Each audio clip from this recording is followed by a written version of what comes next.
Well, today we're going to be breaking down this tough Bible verse that people love to bring up all the time. I'm going to be explaining what it says, not just what it says, but how it's understood in Christian theology. So we'll be going over the historical context, the Hebrew terms, and the theological reasoning behind this that is used to explain it, including divine foreknowledge. If you read it here, 1 Samuel chapter 15, verse 3, it says, "Now go and smite Amalek."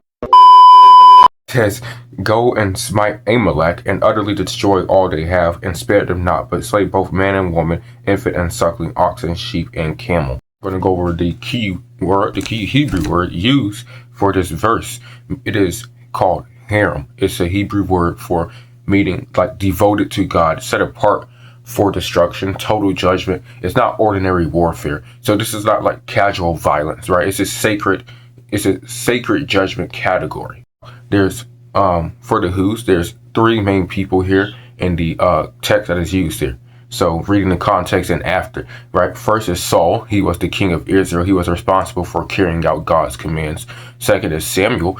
He was a prophet speaking God's message. He spoke, right? He's speaking God's message. And then last is Amalekite. It was a nation described as long-term enemy of Israel. They first attacked Israel after the Exodus. So this occurs centuries after Exodus, right, in early monarchy period of Israel. So the story goes back to Exodus chapter 17, verse 8 through 16. So Amalekite attacks Israel when they are weak, exhausted, and vulnerable. Later in Deuteronomy chapter 25, verse 17 to 19, Israel is told to remember this attack as morally significant. So in the biblical narrative, this is not new conflict. In 1 Samuel, it's not new conflict. This is a delayed moment of divine judgment.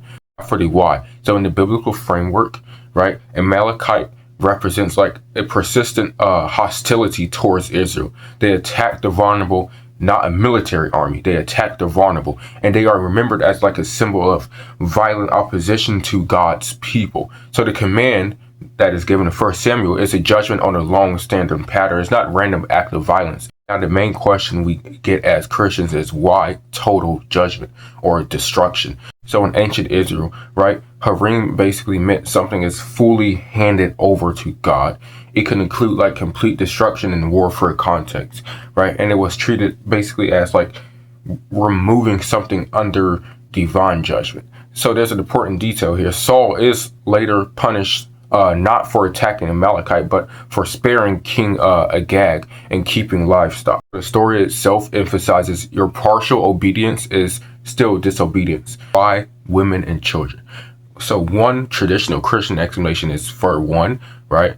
Corporate identity in this ancient worldview. So nations were basically seen more collectively than modern individual thinking.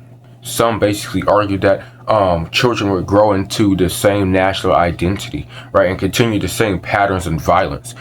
For example, God knew this would happen, right? Divine foreknowledge. Basically, God is all-knowing, right? He sees not only present actions, but future outcomes of entire societies, including what future generations would become, right?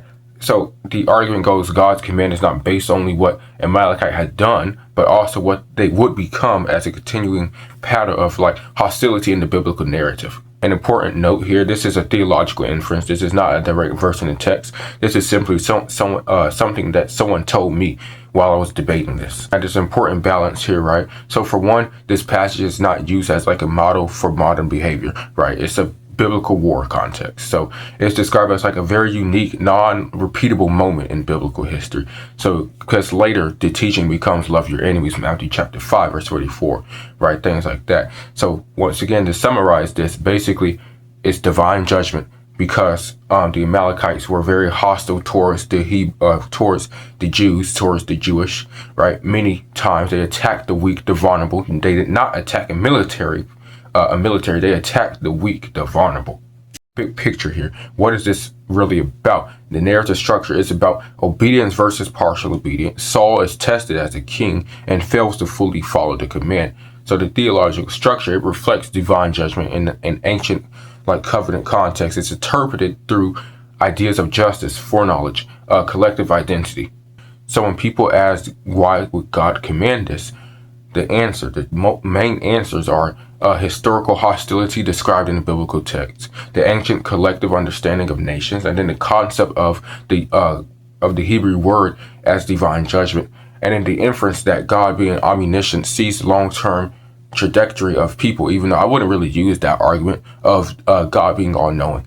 But yeah, that's just something someone gave me.